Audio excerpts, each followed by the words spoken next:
What is going on, everybody, and welcome on into the Garage Beers Live, episode 277, brought to you proudly here on the OBR streaming network. The Orange and Brown Report is your home for the best Cleveland Browns coverage in all of Ohio, or all of Cleveland and Ohio, frankly, and the nation and the world, and all of it put together is what the OBR is. But on Wednesday nights, you get to come talk with us here on Garage Beers about the Browns, the Guardians, college football. We're going to get into all that and then some tonight. We've got a great show planned for you here on episode 277. We even got wind chimes. We got wind chimes going. Are there wind chimes in the background? We got a lot of stuff. We got a lot of stuff going on. Guys, I'm going to change up how we do the intro of the show because I so often find that we talk, but then we're not all here. So listen, I'm Mike. He's Chad. He's Joe. We're all here. We're all on Garage Beers, and we're ready to have a great night talking sports. Fellas, how we doing? How we doing tonight? Breaking news.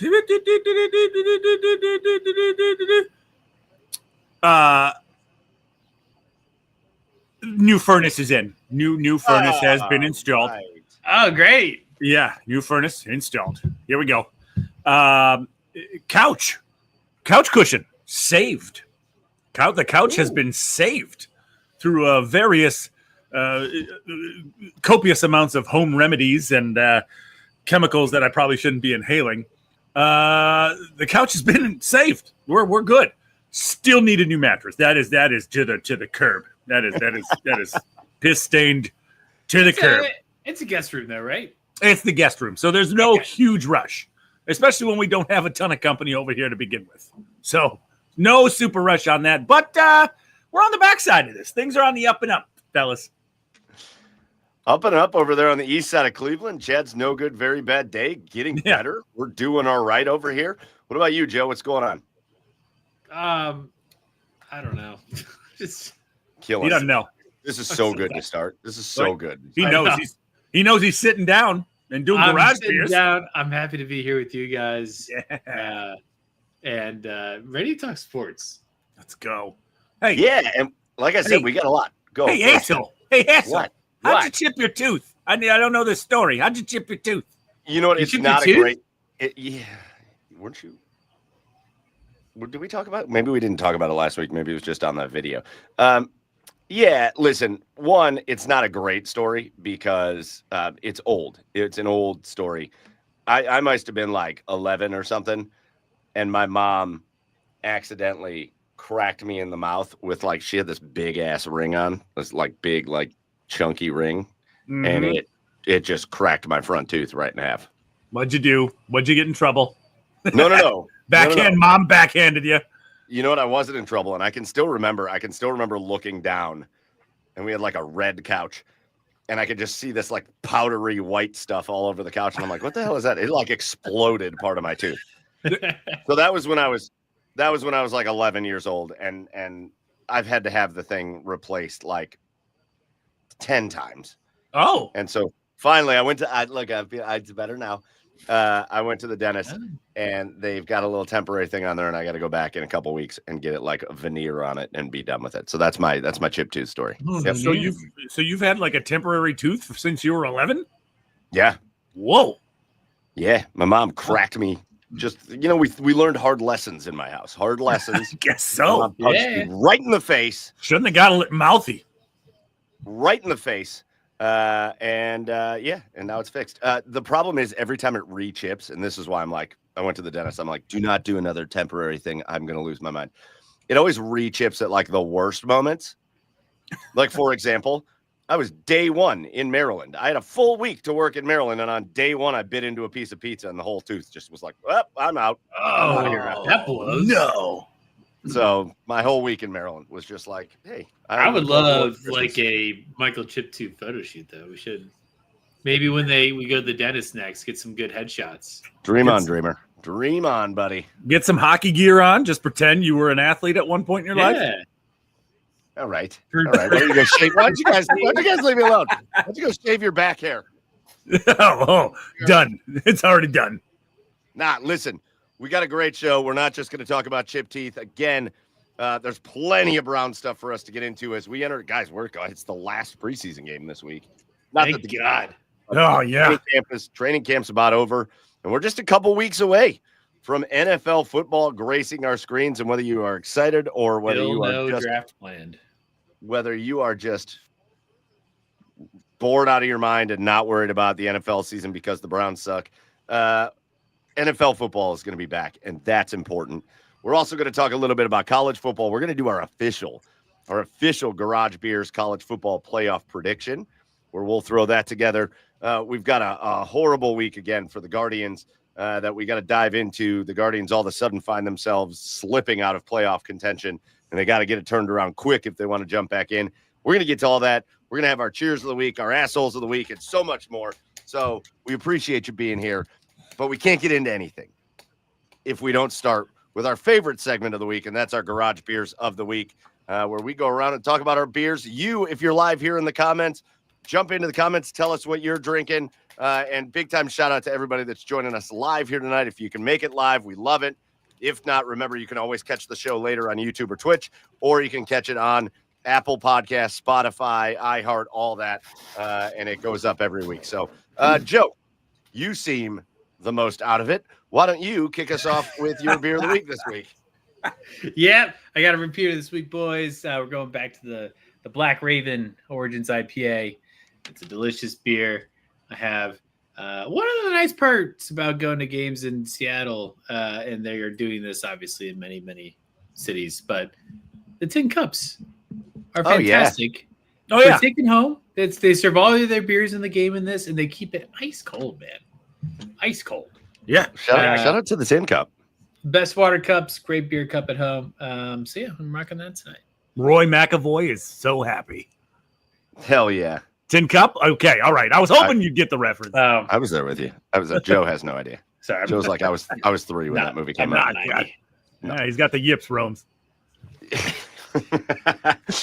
Chad, you got a delicious looking beer right there. Why don't you tell us what you're drinking? Well, boys, every beer store you walk into in Maine, you're allowed to just mix and match your own 6-pack. Yeah. And I did that myself. I got myself a nice little array of stuff from all different breweries around Maine. And this one comes from Mass Landing Brewery in Westbrook, Maine. Beautiful brewery, so much better than Treehouse. Anyway, Delicious. this is the they did it in collaboration with Foam Brewers over there in Burlington, Vermont. It's a brewery I've actually been to. It's actually really nice. But this is the really, really, really good times New England Double IPA, right up Mike's alley. Hell yeah. Very Zoolander. Very Zoolander. Really, really ridiculously good looking. There's your beer there, Mike. What is this, a beer for ants? Yeah, this is how can we teach children to read if they can't even fit inside the building? My beer is at least 3 times the size. Yeah. So that's it. It's good. It's good. Not bitter at all. I enjoy non-bitter beers, which most IPAs are. And yeah, it's a delicious beer. I love it. Nice. We had some comments here. Dominic is enjoying a little, just going right to the first week of kids back to school. So a little Jefferson. I know why Dominic is here, and I'm sorry, Dom. He made a rain check. But I'm glad you're here. I'm glad you're here to watch it.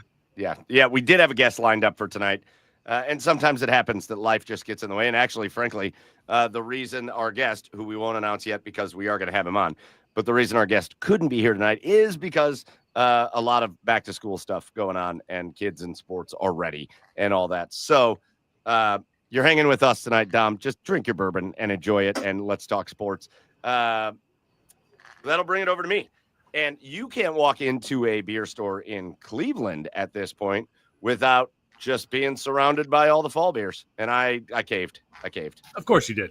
Yeah, you're an August pumpkin bitch. Yeah, you give in to the pressure. I didn't buy. Well, I kind of did buy a pumpkin beer. Look at that, Dom. Come on, let's go. Dominic. All right, God, cheers of the week to you, Dom. Right, Positive Plavny. They don't call him Positive Plavny for nothing. Well, if you're listening to this, you're very confused. Dom said that listening to us is not just a consolation prize. Happy to be here. Shout out to Dominic. No, I bought I've just been really digging like the mix packs that all the breweries release. Like during the summer, they all release like their IPA mix packs. And now it's it's pumpkin and fall beers everywhere. So I bought the Market Garden like fall beer mix pack, which got like an Oktoberfest in it. It's got the pumpkin beer that I don't have on the show tonight. I don't have it, but it's in there. I don't remember what the other one was. There was another one that sounded good. But I thought, you know what? I could drink this anytime. This is a peanut butter chocolate stout that's just called Buckeye. Oh, of course. Oh, yeah. Of course. And I'm always down with a peanut butter chocolate stout. And I like Market Garden's beers. And so I thought, I like their beers. Look at that. Look at that. Same color as your shirt. Look at that. Yeah. Yeah. Look at that. You disappeared. I could spill it all over myself. You'd never know. But yeah, this is great. It's a great beer. It's not like overly sweet. But I think sometimes these places that aren't really good at making stouts make their stouts bitter. And It's not bitter. It's not bitter. It's not too sweet. It's just kind of like a nice beer. Mm-hmm. It's a nice beer. It's peanut buttery. It is chocolatey, and it's delicious. And that's my beer. Yeah, they almost make them like a porter, like a lot of these stouts. They make them like, because porters tend to be bitter, but correct. And they're thinner too. And I'm like, no, the stout should be like, it should be like thick and just not bitter. And and this is good. This is a solid one. So just sit in your belly. Just sit in your belly. Feel like you got a bowling ball in there. Just loading myself up with this dark beer. Feel fatter than I already am. Anyways, those are our garage beers of the week. Again, if you're listening to us, you're joining us live, be like Dominic and put your drink or beer or whatever you're enjoying while you're watching us in the comments, and we'll throw it up here. But now it's time for us to get into episode 277, and we're going to start right here in Cleveland with the Cleveland Browns. The Cleveland Browns. Hold on, wait a minute. We got to give a shout out to Dennis here. We're getting great comments. By the way, comments on fire so far. Dennis has been in his 70s for 12 days. Shout out to you, Dennis. Happy birthday. Let's go. Happy belated birthday, Dennis. Using YouTube like a pro. Let's go. Yeah, let's go. Yeah. Dennis, if it makes you feel any better, we're probably going to run out of time to see Browns or Guardians championships in our lifetime. Yeah, as well. Chad and I are in our 40s. Yeah. Goes in his 30s. We're all going to run out of time. Dennis, don't feel bad. Yeah. It's just never going to happen. Never going to happen. Chef Brian K in the comments wants Chad to know the cats are great. With barbecue sauce. Yes. Thank you. Thank you. The joke that just ran through my head was I probably should leave it alone. But so let's keep it right here and let's talk about the Cleveland Browns, who are now through 2 preseason games. And again, guys, it's hard to believe. And I know we get to a point where it's like, just show me on the field. But listen, we're talking about them because there's a lot of interesting stuff going on with the Browns right now. And actually, a lot of news is broken this week that I want to get into with you guys. But the Browns got done with their joint practices with Philadelphia. This time they did it last year here in Cleveland. This time they did it out in Philly. They got through the preseason game. Dylan Gabriel played the first half. Did some really good things, did some things that weren't really good. But, I want to go to this first because I think if you're looking for reasons to be optimistic, and I know this is something I just said on my show with Fred inside the Browns beat, but I think if you're looking for reasons to be optimistic, the Browns and the Eagles did joint practices last year, and every report out of those joint practices was that it looked like they were 2 teams playing different sports. It looked like Philly was on just one level and the Browns were so far off of that level that it didn't look competitive in the practices. It didn't look competitive ever at all. That was the running theme from last year in 2024. So this year in 2025, the Cleveland Browns, coming off a 3-14 season, they get Joe Flacco back, and we're going to talk about that in a minute. They've made some additions. They've made some subtractions. But if you're looking for reasons to try to start thinking positively, that's a good place to start. That's a good place to start because I know it's just practice, but these teams do take those joint practices pretty seriously. And it was a much different story coming out of the joint practices this year. It was much more about the Cleveland Browns being able to keep up, the Cleveland Browns looking good at points, the Cleveland Browns defense. Apparently, it's all the Eagles players could talk about was the Browns defense. Just looked dominant against the Eagles. And it's just a very different story 1 year apart coming out of those practices. So listen, again, I know, Chad, I know the funny thing is to be like, nah, we don't care. I don't care what happens. But the reality is, if we're going to break this down honestly, that's a good sign. Who knows what's going to come of it, but it's certainly a good sign, and it's an early sign of an improvement for the Cleveland Browns. Sure. Yeah. I'm sorry. I've talked about this so many times. I'm having trouble finding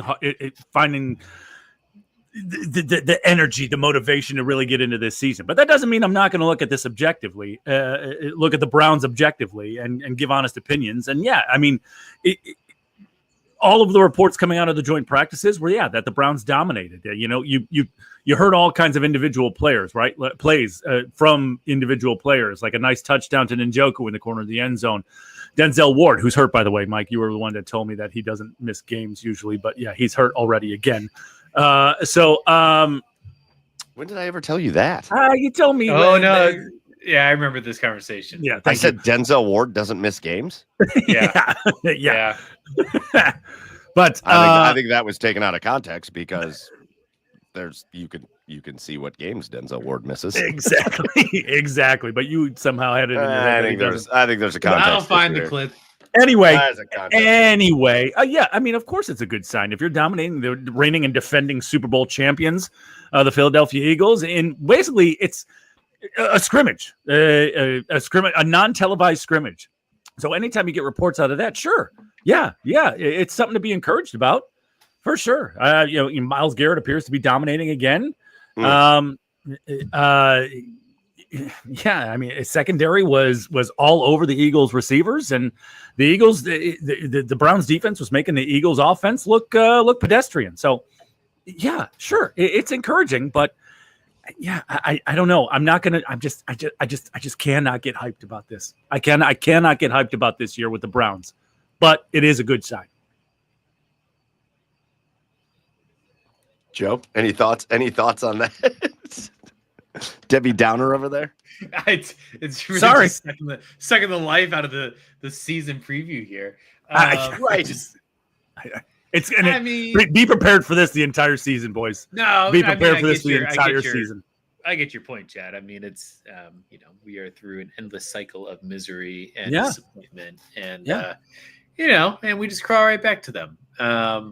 I agree. Like, expectation wise, I don't know if it changes expectations for me, but I always like when we have a championship caliber team in the preseason that we're doing joint practices with. Hopefully iron sharpens iron in those situations. Like, I feel like the Browns can figure out more of an identity, figure out more about themselves, come together more in a joint practice session with the Eagles, way more than they can against the Panthers. And so, those things excite me. I don't know how that translates to tangible season success, but for preseason aspects, yeah, I think that's great.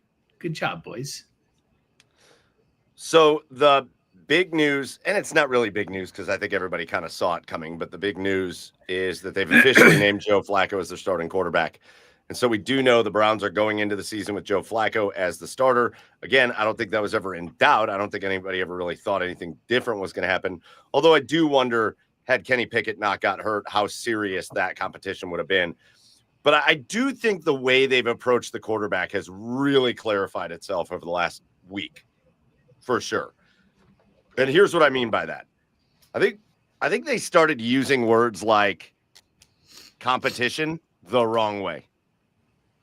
Because I don't think this was ever a quarterback competition as far as like Dylan Gabriel has a shot to be the starter or Shedeur Sanders has a shot to be the starter. I don't think this was really ever quarterback competition like that. I think they were going to let it ride and see if Kenny Pickett could make some noise in camp and make them feel comfortable and maybe see what that means for them and Joe Flacco and all that. He was before the hamstring injury. Yeah, I mean, that's all you heard through camp. All you heard through camp was how they really liked what they were seeing out of Kenny Pickett, and he was picking up the offense real well. But here's the real fact of the matter, because I think it's become more and more clear. They're going to go into this season with 4 quarterbacks. And it very much looks to me like they're trying to set it up so that I think they're hoping they don't have to see any of the rookies in any games this year. Like I legitimately now, my entire thing now is I think their plan is we don't really want to play Dylan Gabriel or Shedeur Sanders at all this year. We don't want to play them. We don't want to rush them. They're a 3rd round pick and a 5th round pick. We don't want to be having the same conversation we had with Dorian Thompson-Robinson, where it's like he's not ready. And so you're going to go in with Flacco, and he's 40-some years old, but he's clearly the most talented guy on the roster. But if Flacco can't make it for some reason, then you're going to go with Kenny Pickett, and he's the backup. That's going to become the conversation, is like, who's backing up Flacco? And guys, I honestly, for me, I think it's Kenny Pickett, and I think it should be. He's your backup. Flacco's your starter. And then if you got to do what they've had to do so many times in the recent history of go to their 3rd or 4th guy, then maybe one of the rookies gets thrown in there. God, that's dirty talk right there, Mike. I mean, think about it. When is the last time the Browns have had potential franchise quarterbacks that have been drafted, 2, let alone, and are on track to bench them? Because normally what happens is they'll be the backup, 2nd-string quarterback, and then the inevitable happens, which is unfortunate. And I obviously hope that doesn't happen to Joe or Kenny, but Joe's old. I don't know how many hits he's going to be able to take this year. Give some time and a buffer to develop and actually grow with the team and with the system and as players and professionals. And when's the last time we could do that with a quarterback? Now we'll see if it turns out well, but when's the last time we could really do that with the quarterback that we hopefully see as our future franchise quarterback? If that's what they're really doing, I don't know if that's how you really feel, Mike, whether you like it or not. If that's how they do it, I absolutely hate it. I hate it. I hate it. I hate it. Why? Because how on earth are you going to be able to tell in practices, right? With whether you give them the number 2 reps, the number 3 reps, practice squad, whatever. How are you going to be able to tell in practice whether a guy is actually truly ready or not? I would rather them rip the Band-Aid off with either Dylan or Shedeur and go out there and see if they can play. Because what are you going to do? Okay, say we say we do well with Joe this year, or say we do well with Kenny this year, right? And so you're going to go into next year not knowing what you have, right? And then say you get rid of Kenny and Joe, and then you start Dylan or Shedeur, and then turns out they're not ready, and then you spent this year developing, wasting time. And then what? Are you going to try to tank to go for Arch in 27? I don't like that at all. I would rather them, maybe start Joe, sure, but start him till week 5 or 6, then find out what you have. I don't like the idea of having to wait to see what I have in both of these rookies rookies with enormous potential, by the way, in that what we saw in their first and second preseason games. I would much rather them rip the Band-Aid off, see if they can develop and get thrown to the wolves. I would much rather that happen. I think there's something fair to be said by that, but walk through a scenario with me, man. I know we're all talking about these first 6 games like they are. It's a gauntlet, and it is. But let's say with Joe Flacco, they're 3-3 at the end of that 6 games. Are you just thanks, Joe? You're on the bench now. That's what you're gonna do. And if you do that and he's not hurt, everything's fine. You're just like, hey, we gotta get Dylan Gabriel out there to see, or we gotta get Shedeur out there to see. How do you think that goes in the locker room? Yeah, no, listen. I think Myles Garrett responds to that, or Jerry Jeudy, or your veterans. You're off. How about Joel Bitonio, who's on his last legs of his career? Are we gonna walk in and be like, well, we know you guys are 3-3, and now we're getting into the easier part of the schedule, and there's a chance we could actually win some games here. But you're gonna bench Joe Flacco? Well, that's the position they put themselves in. This organization has put themselves in, Mike. Is Joe Flacco going to take you to the Super Bowl? Probably not. Is Kenny Pickett going to take you to the Super Bowl? Could Joe Flacco take you to the playoffs? Is Joe Flacco going to win you a Super Bowl? Could Joe Flacco this year potentially take you to the playoffs? Yes. No, you got. Sure, listen. You're talking about all these guys. You're talking about Joel Bitonio on his last legs. You're talking about Wyatt Teller possibly being gone after this year. Yeah. This is for all intents and purposes. This is probably Miles' last contract in Cleveland. Maybe you don't have the time to to wait and see because after this year, no matter what you do with Flacco, after this year, it stands to reason you're probably going to get rid of him. Correct. So it also stands to reason you're probably, I don't know, you're probably not going to hold on to Kenny Pickett either. So listen, what Kenny are we Pickett, doing here? Neither one of these guys are long-term solutions. Sure, and so you go 10-7 with Flacco this year, and you lose in the first round of the playoffs. Who, then you're back to square one with quarterback? What's the point in that? You're not back to square one. It's not like here's the thing. This is what drives me a little bit crazy about this. It's not like, well, those guys aren't playing, so they're not learning anything, and they're not improving, and they're not getting better in practice, and they're not playing against the scout team and getting better. It's not like, yeah, maybe they're not getting practice, or maybe they're not getting game reps, but how many times, Chad, do we have to do this for us to learn that maybe a different way could work? Because we have done it over and over and over and over and over and over and over and over and over and over and over and over again here in Cleveland. We've taken the guy and just we go, well, we got to throw him in. We got to figure out what we got. And it doesn't work. So you're going to side like the opposite side of the coin, Chad. You're going to let Shedeur Sanders and Dylan Gabriel. Would you call Joe Flacco like a consummate professional football player? Sure. A Super Bowl winning consummate professional type player. He does things the right way, right? Sure. All right. You're going to let Dylan Gabriel and Shedeur Sanders get their work in, while also watching how a consummate professional goes about his life as the starting quarterback of an NFL football team. And listen, at the end of this, because I think this is the other thing that's way overhyped. Here's the other thing. Do you have to know at the end of this year whether Shedeur or Dylan Gabriel are the answer? No. And let me be real. I completely disagree. Disagree. Let me be real clear on this. If you're not sure in the building, because again, you're watching these guys every day. If you're not sure that one of these guys can be the answer, guess what you do in the first round next year? You take a quarterback. There's nothing they can do at quarterback. How can that is too much at this point. There's nothing they can do that's too much. You can't possibly be certain of that unless you see them in games. You can't possibly be certain of that. There's no way. There's no way. Sure, like if you end up with the number one pick in the draft, which you won't if you're starting Joe Flacco this entire year, if you end up, you can't possibly be sure that Shedeur and Dylan are or are not the guy unless they start to see game reps. You can't possibly be sure of that. So what? I mean, if you're going to go, if you decide that what you see in practice isn't good enough, you're going to draft another quarterback next year. And again, we're back to square one. We're back to square one again. But Chad, you're at square one until the franchise quarterback is on the team. And listen, yes, if you go spend a first round pick on a quarterback next year and you go into training camp and it's like Shedeur Sanders, Dylan Gabriel, first round rookie quarterback, duel it out. Whoever's going to be the best guy is going to start.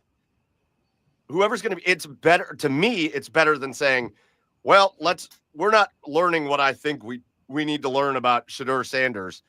So let's bench Joe Flacco and just get him out there. Why? There have been plenty of players that have sat and learned and then come out and been good quarterbacks. Like it has happened over and over and over again. Yes, so but they have behind learned guys that weren't long-term answers. Yeah. Hold on. I had to get this comment up. Joe, I think you and I saw it at the same time. Sean said it. Don't we have Watson in 26 if we get rid of Joe and Pickett? That's true. That is true. Yep. That's the end. Yeah. That's the end of me talking about the Browns. That's true. He's just going to be lurking. Good night. He's just going to be lurking. Dude, by the way, I this is a great conversation, and we agree too much, so I love that we're disagreeing. But I do want to bring up something very funny about that. How about the actor that played Detective Stabler from Law and Order? Yeah, that's SVU. amazing. That's amazing. At Browns camp, and like Deshaun was like off to the side. He's there for a reason. Take it easy, Stabler. Take it easy, Stabler. Yeah. No. I mean, no. I'm sorry. Joe's a stopgap. Yeah. Yeah. We know that. We know that. Would Shedeur or Gabriel benefit from playing a game or two this season Maybe. But the problem is that historically with our rookie quarterbacks at our second string, they get thrown in way too soon. Like maybe there's a point in the season where they progress where they either get moved up in the depth chart or there's injuries and then they have an opportunity to play. What I like about this season is at least there's a plan for literally one more body to buffer in front of them. So if Joe Flacco goes down first drive of the first game, you don't have to throw in Shadur Gabriel right away. Like there's still some breathing room. There's some insurance policy on those guys. Cause like, I wouldn't say like in the first 6 games, they should be out there at all with the schedule. Yeah. Would Shador and Dylan benefit from playing in games while having Joe Flacco, the consummate professional on the bench, to show to go through the motions, to show to look at the tablet, to go over the film? Would they benefit from that as well? And then what happens? What happens when you bench a healthy Joe Flacco and he's not happy? I don't know. After he throws pick number 12 in week 6, and sure. Listen, I get it, and I think that's more likely to happen than anything. But I think the other thing we're missing in this conversation, Chad, is that we're having this conversation like these guys are even expected to be the franchise quarterbacks. No, I'm not expecting that at all. No. Well, I think what we're missing in this conversation is the word, and Kevin Stefanski, to his credit, has said it over and over and over and over again. They're developmental players. These are developmental players. You don't just stick a guy out there because you're like, well, maybe he is good. They're developmental players, both of them. We're talking about a third-round pick and a fifth-round pick in the draft this year. They're developmental guys. They're not guys. Again, I think that's why they're going to roll into this season with 4 quarterbacks, is because they want to avoid playing these guys at all costs unless something changes. I think but I think it also says something about where they're at in their development to this point. They've both come out in preseason games and had way more good moments than bad moments, both of them. They've had nice little intros to like playing NFL football, but they're still both very much developmental players. And those aren't guys you just have as your backup. They're not guys you just have that's our primary backup, is a guy that we took in the 5th round and we're trying to develop him. But, if Flacco gets hurt week 1, good luck, kid. They need a little time. I don't know. We will disagree on this, but the quarterback is going to be Flacco. I hope he does. I hope he does win. I don't know that I see that, but I hope he goes 4-3, and I hope we win 10, 11 games this year, and I hope we make the playoffs. I do. I do. I sincerely hope that. But I disagree with the process. I completely disagree with the process. All right. Other news this week. One of the positions people are talking about as much as anything is the wide receiver position, and did they make a move at the wide receiver position as they signed Isaiah Bond, a kid that was projected to be a day 2 draft pick out of Texas at wide receiver, a speedster, even though I've given him plenty of shit about the fact that he said he was going to break the 40 time record at the combine, and then he ran a 4.39. Not like that's slow, but it's not 4.21. And then a kid that didn't get drafted because of yet another criminal charge against somebody that's now involved with the Browns. And again, very much in the same vein as Quinshad Judkins, those criminal charges didn't proceed. They were dropped. And so he's not facing any criminal charges, which is why he's currently on the Browns. But very, very interesting dynamic. When you saw that, guys, when they announced it, I feel like everybody on Browns Twitter was like, of course they did. Like, of course they signed this guy who the whole league decided not to draft because of like sexual assault allegations. And the Browns, it felt like the minute those charges got announced that they were dropped, there was an announcement that was like, the Browns are signing Isaiah Bond. I don't know. Thoughts on this? Is there, when you're the Browns and you have holes to fill in your roster, and then a guy is going through something like Isaiah Bond, and even though he got cleared of the things that he was accused of, should they step back on that one a little bit and be like, you know what, maybe we shouldn't, maybe we just shouldn't, or do you see the other side of it?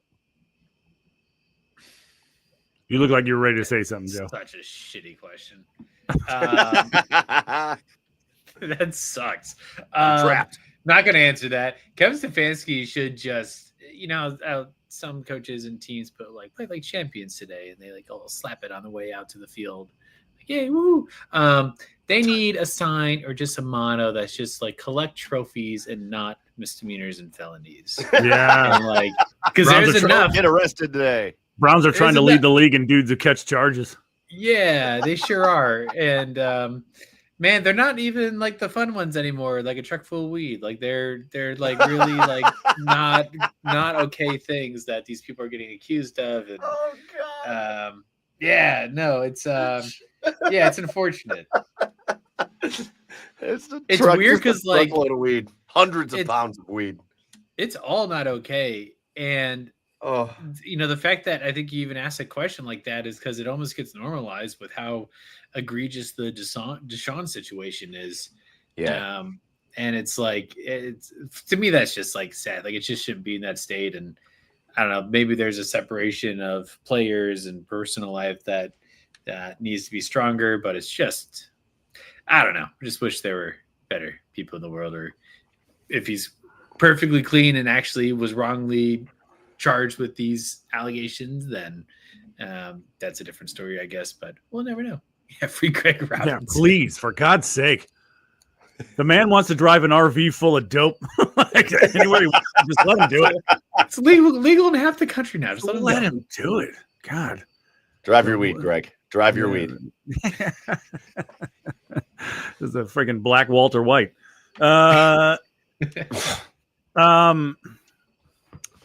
Listen, I mean, his case got no build, right? Yeah. Meaning there wasn't enough evidence to go to trial, but there wasn't enough evidence right now. So if new evidence got presented, he could be arrested tomorrow and taken back into custody. So there was no fire yet, but there was a lot of smoke around it. So yes, listen, I it's kind of like the Deshaun thing, right? If you feel a certain type of way about Isaiah Bond because of his legal issue, I'm not going to argue with you. I can't argue with you about it. It's just, it goes back to this problem that the NFL has, right? I guess big time college football in general. If you are a big time college football player, and it just, I don't know, it feels like more often than not, whether it's a settlement or whether, I don't know, these guys just, it feels like these guys get a pass in some form or another. Yeah. Right. And it just doesn't feel right. Right. I'm not and by no means. I think the days of looking up to athletes are gone because their lives are just out there in the social media days. Their lives are out there. You get a feeling of what type of person these guys are. And I can't get on board with it. And if you are good at football, you will get a chance. You will get a second chance at life. And to me, that's wrong. To me, that's very, very wrong. On the field, sure, there's a lot to be excited about Isaiah Bond, but it's one of those situations where can you separate the person from the football player? If you can, it puts the fans in a bad situation, and it doesn't. It doesn't give the players the opportunity to earn trust or earn the right to have that second chance. It's just given to them, and that's where I think it's just frustrating and kind of just gross. You want to know where this situation has made me even more frustrated, though, is that this Isaiah Bond situation has made me even more frustrated in the Quinshon Judkins situation. Because you just brought up something, Chad, that I think is really interesting, and I don't know why this Quinshon Judkins situation hasn't worked itself out yet. Isaiah Bond's charges got no build, which you explained perfectly, right? Not enough evidence to proceed with the case at this point, but who knows what comes in 6 months or whatever. Where I don't know if you read it, but did you read the prosecuting attorney's statement when they decided they were going to drop the charges again or not proceed with charges against Quinshon Judkins. Yeah, Did you read that? I did read that. Yeah. It was probably the most clear example of we are not believing this story. Yeah. And I hesitate to say it that way, because I know how that can sound. But they basically came out and told the whole story of like, we have no evidence to support these claims. We have basically the woman that accused Quinshon of basically punching her in the face was seen on video like 2 or 3 days after that supposedly happened with no injuries on her face. Yeah. But then 5 days later, when she reported it, she had injuries. Yeah. But she didn't. She said it happened 5 days earlier. Interesting. So there were like, and again, this was all in the report. So this is not like me trying to like discredit and accuse her. That's never been the style here. But that's in the report. And so now I'm sitting here wondering, like, but there's this looming threat with the NFL. Like the NFL is going to do something to Quinshon Judkins, and it's like, why is Isaiah Bond here? And I hope he's good, but why is he here? And we can't get Quinshon. We can't get we need Quinshon Judkins, and like his case was like thrown out. Yeah, and that was a pretty firm statement by the prosecutors as to why they were not proceeding. So like, I don't know. It's just weird. It's weird. It's like they pick and choose what they're gonna like go after and what they're not. And I'm talking more not from a legal perspective, from like the league perspective. Like it's just a whole odd situation. Yeah, it's super odd, and now that now this whole contract dispute now between Quinshon and the Browns, I don't know. I don't know what to make of it. But that's the other thing. Obviously, Quinshon is like, cool, I'm cleared now, so I want to get the same level of contract I would have gotten had this whole situation never come up, right? And the Browns are probably trying to use this a little bit to leverage, like, hold up. But then what do the Browns do? They go out and sign Isaiah Bond to the largest ever guaranteed contract for an undrafted rookie free agent. A 3-year contract, the largest ever for an undrafted rookie free agent. So now if you're Quinshon Judkins, are you like, wait, did you just do that for Isaiah Bond, but now you're trying to like nickel and dime shit out of my contract? It's like this whole clusterfuck that the Browns consistently find themselves in. Yeah. Boy. Yeah. I go ahead. I was just going to say, having said that, from a football perspective, because Drew said this before, from a football perspective, I really like Isaiah Bond. Anytime you talk about a guy that's fast, for some reason, everybody in Cleveland's like, he's just the next Anthony Schwartz. This dude's nothing like Anthony Schwartz. If you've made that comparison, delete the tweet that you put out there because it sounds stupid. Yeah, and actually go watch him. Well, Anthony Schwartz was a sprinter. Yeah, straight line speed sprinter. But that's his background. He was a sprinter. And they tried to get him to be good at football, and he never really was good at football, but he was always fast, and it made him appealing. Isaiah Bond, man, from his time at Alabama and then at Texas, a really good football player.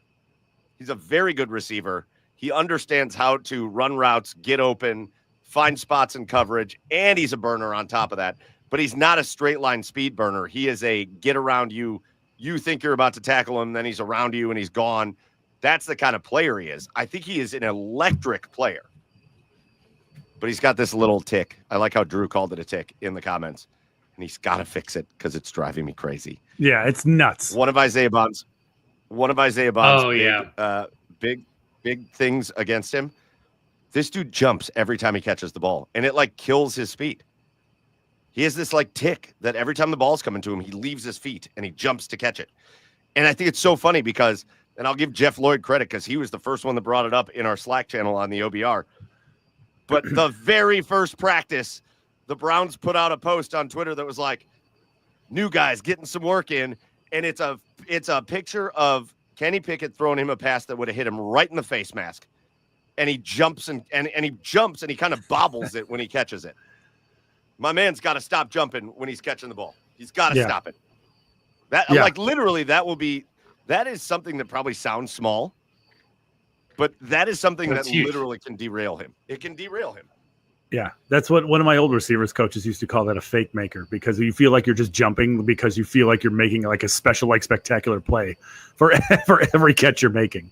And yeah, no, it's not. You need to be able to catch the ball, plant your feet, and go. Right? Yeah. I mean, if you're able to get started after you jump, I mean, and granted, Isaiah has a lot of speed.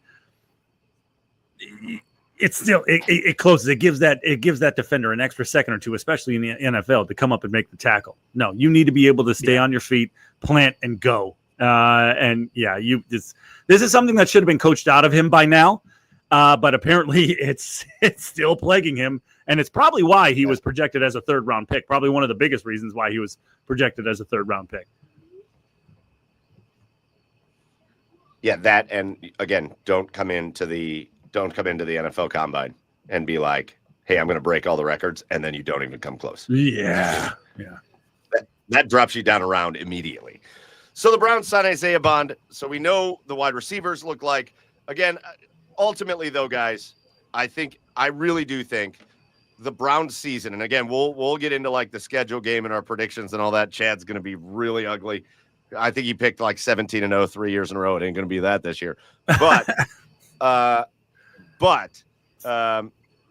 man, I think the Browns season there is a pathway to success for the Browns season if that offense can stay on the field and give that defense a little bit of a break. Because I really, things went south so fast last year. But if you remember the first several games of the year, the defense was great. And then they'd get into the fourth quarter and they have played 78% of the game at that point. And they're just like, well, fuck it, we can't do this anymore. Like, we can't. I can't be out here anymore. If Joe Flacco and the Browns offensively and Tommy Reese and Kevin Stefanski and that whole bunch can create an offense that can stay out on the field a little bit to give the defense a shot every time they're out there to be great, it could be it could be another fun season in Cleveland. Again, I'm not going to sit here and predict that they're going to be like 11, 12 wins or whatever. But the makeup, Chris Easterling said this on the show that we did like an hour or 2 hours ago, whatever. The makeup of this team is really, really similar to the makeup of that 2023 Browns team. Yeah, we'll see if it's sustainable. It's Stefanski's.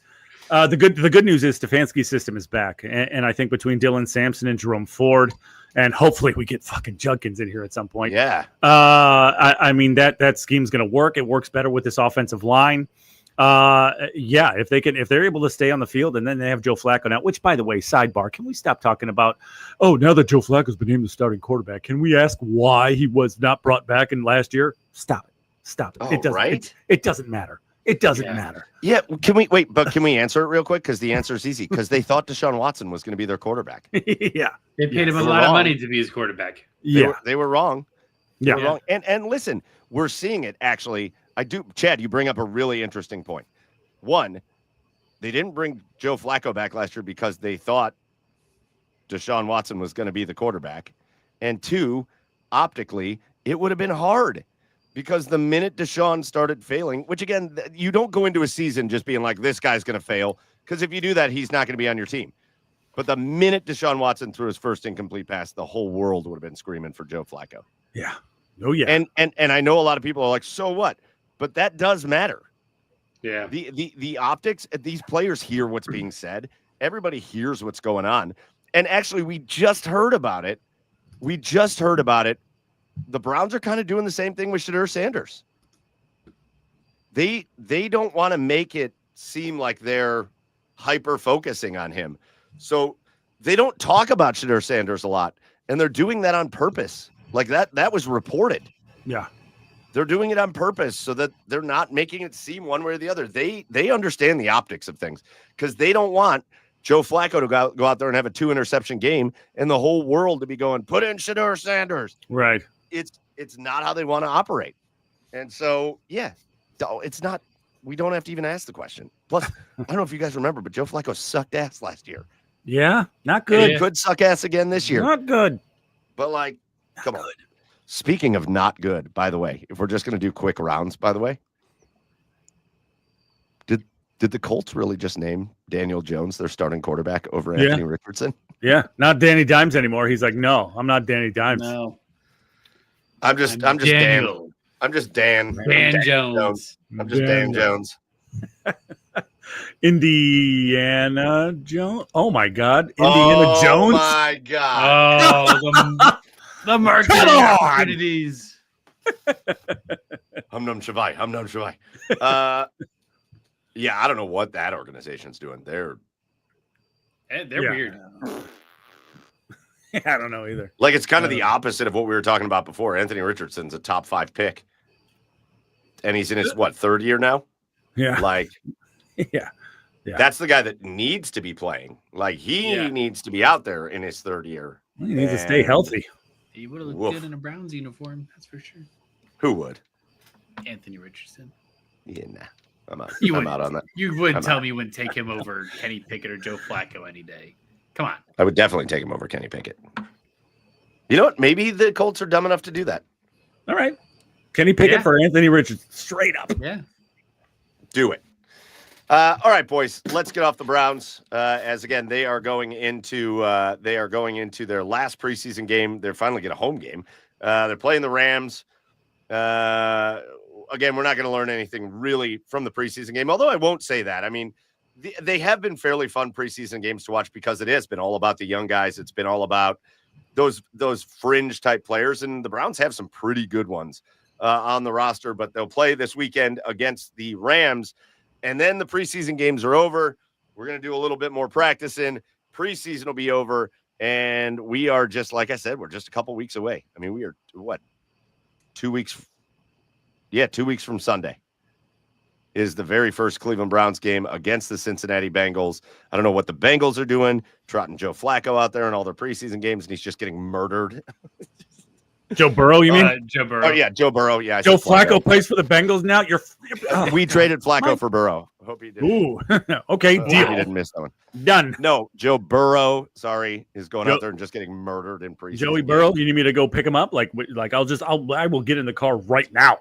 That's another organization. Like, have we not learned anything here? Like, what do you do? Why is he playing in these games? I don't know. Put him on the bench.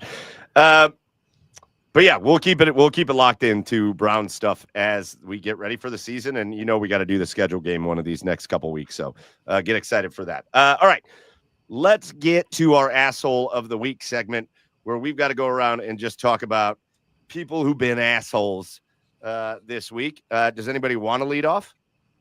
I mean, yeah. Okay, go ahead, Joe. Tanner Bybee. What an asshole. What are you doing? What an asshole. What are you I don't know if he's an asshole there? in person. I don't know if he's an asshole either. I will say he does give me kind of like very on the fringe. But like Zach Plesac vibes, where he just like gets in his own head and gets frustrated, and he's not punching lockers and breaking pinkies, but like, he's got like a bit of a temper on the mound, but like, and maybe it's just more frustrating because every time that we replace our Messiah on the mound, it's worked out well, and it's just not with Zach or not Zach, Tanner Bybee. But man, like, you can't just be average with the contract you got, with the expectations you got, like, and he's looked so good and starts this season. And like, I don't know where the consistency has gone out the window for him, but like, it is a liability for him to be on the mound right now. Yeah, we're going to talk more about him. I'm going to let you just say your piece on asshole of the week here, because our next segment will be about the Guardians, and we're going to talk about Tanner Bybee, because what an asshole. Yeah. What an asshole. Chad. I've got two. First thing really is the stupid fucking media member that decided to ask Myles Garrett, what does it look like when you see the speedometer hit 100? Shut your fucking mouth. All right, stick. I don't stick, dude. Yeah, I don't need Myles to explain that 100 going 100 in a 60 is a bad idea. It feels fast. Yeah, it's super fast. Super fast. I've gone 100 miles an hour one time in my life. Like, can we just? I mean, with all of this shit, right? With all of this shit, we need to stop looking at these athletes as like these superhuman model citizens. Yes, they do good work out in the communities, but they're also human and they make mistakes. Okay. Yeah. They make mistakes. Yeah. Okay. Miles isn't the first person who's going to speed, and he's not the last. There's fucking people on 480 right now going 90 in an 04 Camry. Leave it alone. No, Leave it alone. I do understand. There are people that are very sensitive to it. I've kind of learned that because I'm not. And I'm like, all right, if he's driving 100 at 2 o'clock in the morning when nobody else is on the highway and he gets caught, he gets caught. It is what it is. I'm not going to freak about it. But I do understand people have sensitivities to it because somebody's been speeding and they've gotten in an accident and people have lost loved ones due to it and all that kind of stuff. And so certainly, like, far be it from us to be like, don't feel bad about that. But from more of a generic, like in general perspective, man, I just can't. Maybe that's the other thing. Maybe I'm desensitized because we've been dealing with sexual assaults and rape charges and beating up girlfriends. And Jimmy Haslam's a punk ass and he's stealing things from people and rebate gate and all that kind of shit. Maybe I'm just sitting here going, well, shit, speeding's kind of nice. Speeding's nice. It's kind of like Greg Robertson. It's kind of like, is it like a dump truck of weed? Like, because that's fine. That's kind of nice. I don't know. Maybe I'm just desensitized. Yeah. I don't know. I mean, I think it's just kind of a given, right? Like, it's not that hard to figure out whether like murder, sexual assault, like speeding, like crime, like criminal activity. It's not really that hard to figure out whether most criminal activity is wrong. Like you just shouldn't do it. Yeah, it's not that hard. And my other one, and I know, and guys, I'm going to go back to this, and I know I've said like, I'm not really putting a ton of stock into what the Browns' record is this year. Like if they win, great. If they don't, whatever. Like I my fandom isn't fully going to be back until they put something sustainable on the field. Yep. But guys, September 14th, Sunday. Oh yes, I Ravens. Hope the Browns win that game 65,000-3. Yeah, I'm invested as shit in that game. The nerve, the audacity of that fucking franchise to celebrate 30 seasons when the Browns come to town and play them, to celebrate 30 seasons against the fucking Browns, ripping a town apart. When you take our team away from us, I hope the Browns whoop that ass that day. This is like the Tennessee Titans wearing the Oilers jersey against the Texans. Yes, that's some bullshit. That was bullshit. Yeah, this is like it goes from like I don't know, normal shit in sports to like purposefully being dickheads. Like that feels personal, dude, and I'm just like, of course it is. You know what? I'm going to try to get him again. I thought I almost had him once. I'm going to just go hard after Steve Everett. Okay. See if I can get him on. He'd be a good one to talk to before that. Remember, he's the guy that he played for the Ravens, but he wore his Browns bandana. Yeah. Offensive lineman. That's the guy we got to get. Let's go. Good ones, Chad. Those are solid. And yeah, the Ravens, total asshole. All right. So mine's just out of left field. My asshole of the week this week. But I've realized how often I see this happen. And I'm like, you're an asshole. I'm on the road a lot. I drive a lot. The amount of people that I see that pull into a gas station, park their car at the pump, never pump gas, go inside, grab some chips, grab a lunch, take a dump, come back out to the car, and then leave. Never one time pumping gas. Didn't want to pull into a parking spot.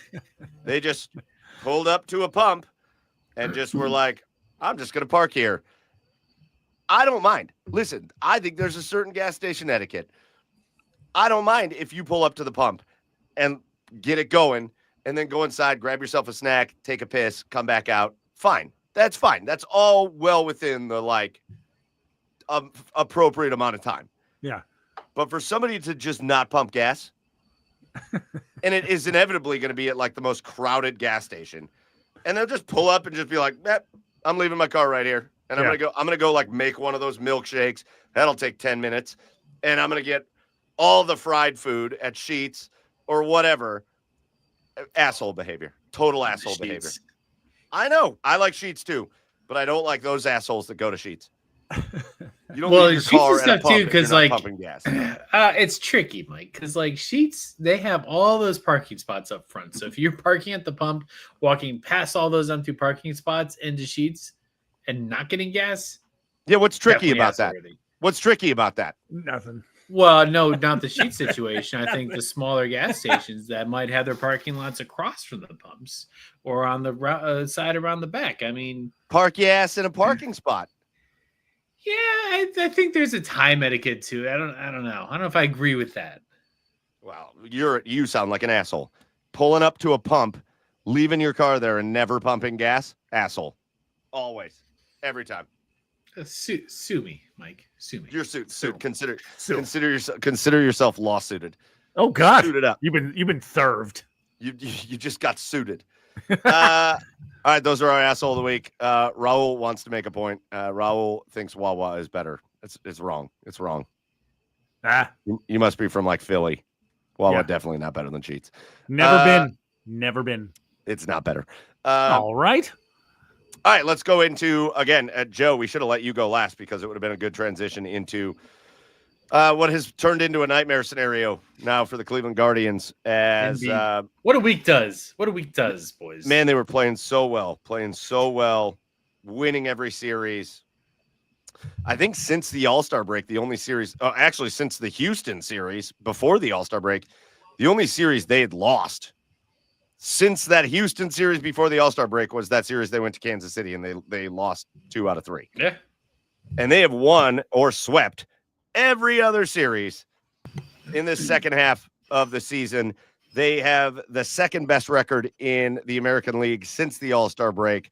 They've been on fire. They've been on a tear. And it's been fun because the Detroit Tigers have the second worst record in the American League since the All-Star break. So they've caught up a ton of ground. And then this week happened. Yeah. And somehow, inexplicably, they tucked their tail and folded. Like, it was an embarrassing series against the Atlanta Braves. That was embarrassing. It was embarrassing in the way they lost it, but, like, I can take solace in the fact that the Braves are much better than their record.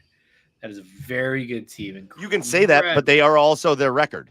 Incredible. Well, then the Guardians blow. If we're basing teams off records, like, there's, I don't know. You can't base teams off records. What are you talking about? You can't base what? Like, what are we basing the teams off of?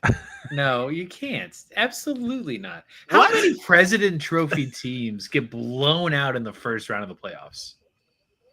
That isn't what? Oh my God. Yeah. Oh my God. What are you talking about? We can't base teams off of records. Keep going. No. Oh yeah, no, you're right. At the end of the year, they'll be like, hey, Atlanta, we know you finished 27 games back in the division, but we're just going to give you the division crown because we can't base this off of record. Keep going. If you have a baseball team that goes, I don't know, 120-0 through the first half of the season and then loses 40 straight games, how are you feeling about them in the playoffs, Mike? They won 120 games. I feel like they're probably pretty good. There's too many games in the season. Like the record is exactly how good this team is. Because that had to have been the shittiest example of anything anybody's ever given. 120-0 and then lose 40 in a row. Well, oh my God! Thank you for making that realistic. I had to dumb it down so you can understand it. But thank you for making that a realistic option. There's too many games. There's 2 games left. Are they winning those games or losing those games? Well, that's all that matters. The record doesn't matter. No, the record is a part of the puzzle, but like you got to look at last 10, you got to look at last 30. When you're talking about how good that the Guardians have been since the All-Star break, you're not saying how good they've been all season. It's just how good have they been in this period of time. Pause. Shut up. The Braves are a much better team than their record is because they have been hot lately. Now, the way the Guardians. So lost if the to Guardians. yeah. No But like excuse to say get swept at we home by should the have gone Braves. through and just like destroyed the Braves that series is like factually incorrect. The Braves have been hot. The Guardians have been hot. The Guardians have been a better baseball team all throughout the season than the Braves. There's no excuse for the Guardians to get swept by the Braves at home. No excuse. Zero excuse. Zero. Especially with the way to that say, game 3 went. That one didn't bother me as much. It was the Arizona series that like really pissed me off. Like, I think we're kind of getting to the same point here, but like, Are you talking about Arizona that just got swept by Colorado? That's the one that really made me mad. The point I was trying to make, grand scheme of things, is that I can live with the sweep of the Braves. They haven't had a series like that in a very long time. When you're looking at like a team that's been as hot as they've been since the All-Star break, it's like, okay, you drop a series here, fine. Not the best time of the season to do it, but sure. This series we just got done with Arizona, unacceptable. And like when you do that back to back, you put those two together, like that is the team in my eyes starting to turn its belly over. I just don't feel like that is a good recipe for any type of playoff push. I'll tell you what, if the series, I'd be more on your side with the Braves thing if the series was in Atlanta and Atlanta's been hot and okay, having them come into Cleveland, getting the Braves at home, and then going to Arizona, and Arizona has pretty much given up on their season. Braves at home, Arizona on the road, and getting one win is a disaster. No matter how we want to talk about whether or not a team's record means anything or not, it's a disaster. And I agree with you, Joe. I thought the rollover moment was with the Braves. I thought I had like PTSD moments about how they sometimes treat the Yankees. Yeah. Like you could see it in the players, like, oh, it's the almighty Yankees. And they just don't compete in a series. For some reason, it felt like the Guardians were like, oh, we can't compete with the Braves. And it just was never competitive in that series. It was just an awful, disgusting series. And that's my biggest issue with it. It's really not even the losses, although it is a problem, but just disgustingly not competitive. And then I felt like you go to Arizona and you win game 1. And I'm like, all right, you bounce back a little bit. You get that win. Pitching was really good that night. You got runs when you needed them. And Joe, I don't know which loss I hate more, yesterday or today. They're both pretty bad. So let's take them in order and talk about which one we hate the most. Yesterday, Tanner Bybee on the mound. And let's get to your asshole of the week, because this has been the story of Tanner Bybee for the last 8 starts. Yeah. They give him a the last two-run time lead. I have this up. The last time, and I'm not going to go off of earned runs because I feel like the defense is a product of. I can't actually remember the errors that led to his unearned runs from 2 starts ago, but I'm sure he messed something up. The last time, go ahead. 4 runs were scored in a game that Tanner Bybee pitched against Tanner Bybee while he was on the mound, July 12th. Yeah. Before that, you have to go back to June 14th. That's 2 starts, less than 4 runs in 3 months. We always talk about how the defense needs to pick up the pitcher. Sometimes the pitcher needs to pick up the defense. And Tanner Bybee never picks up anybody. No. If the defense isn't spotless for him, he's not picking them up. If Nolan Jones, God, why is that guy still here? If Nolan Jones rips an error out in right field, he looks so bad. It's the end of Bybee, though. Yeah. It's not like Bybee's not like, all right, I'll pick you up, Nolan. It's nope. Well, we're scoring. They're scoring runs here. So how did the game yesterday go? The Guardians scored a couple runs. Immediately, the next half inning, Diamondbacks tied it. Yep. Guardians went back up by 2 runs. Immediately, the next half inning, Diamondbacks tied it. And then eventually the Diamondbacks went up by 2. And then the Guardians did what else they've done so well lately, which is forget how to hit when there's runners on base. How many guys? The Guardians have been spectacular at getting runners on base. Yeah. And then once runners are on base, totally forget how to hit. Forget how to hit. And it's everybody. I'm telling you what, I'm starting to feel like they should have traded Stephen Kwan. The number of pop-ups that guy has when there's runners on base is outrageous. Outrageous. I'm joking. That's hyperbole. Hyperbole. Hang on, that's a wild statement. It's hyperbole. But like it's Kyle Manzardo. Man, Kyle Manzardo is going to hit a bomb when there's nobody on base, but give him a runner on second and third and one out, strikeout every time. And I love Kyle Manzardo. This stretch of baseball, they have forgotten how to hit. They have forgotten how to do everything. So that was yesterday's game. Yeah. Even with Tanner Bybee just like trying to give the game away, they had opportunities, never cashed them in. And then today, you get Parker Messick with an incredible debut. Yeah. Kid deserved that win today, man. Sure 6 did. 2/3, 6 strikeouts, and he was good. He was really good. Yeah. And he was good when things got tough. And that's what I loved about watching him, right? Like he got into a couple binds there. And that like the one where Arias threw the dude out at home plate and then he induced a double play. What a play. Oh, can we talk about that for a second? Dudley. By the way, Angel Martinez just stumbling over his own feet and getting up and still making the throw in? Like, you're fucking kidding me? That kid, like, you just, like, that play made it feel like it was like destiny that he was going to go the distance. And he was only at 82 fucking pitches when they took him out. Stop it. I do That's love crazy watching, for 6 2/3, by the way. Yeah. I love watching Gabriel Arias throw the baseball. It's so good. Just 120 miles an hour on that double play. It's just a rocket every time. Yeah. I love, and it's accurate as hell. Yeah. Every time he throws the ball, I'm like, something good's gonna happen. Yeah. That's why I'm like, good, keep him in. Even I though he kinda sucks love at hitting what sometimes. this middle infield has turned into. Well, we'll see. I mean, no, Now I imagine love it. Imagine it's Bazana at second base. Okay, Pizarro? but it's not. It's Pizarro? Vizana. I don't know. He's promoted, but like, I don't know if he's a maybe stud. next year. Maybe next year. But today, Agreed. September call-ups. Let's see what he has in September call-ups. Yeah, maybe. second, third, one out, don't score. Or what was it? I do love CJ Kafis. Kafis triples. One out. Kafis triples. How do they score? Ground ball to the second baseman. So it's a fielder's choice, knocks in a run. Later in the game, runners all over the bases. How do they score? Fucking ground ball to the second baseman.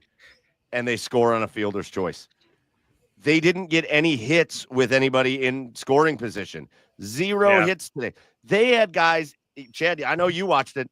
They had dudes in scoring position all day today. All day. Yeah. All day. Yep. And never one time. You can't get one hit.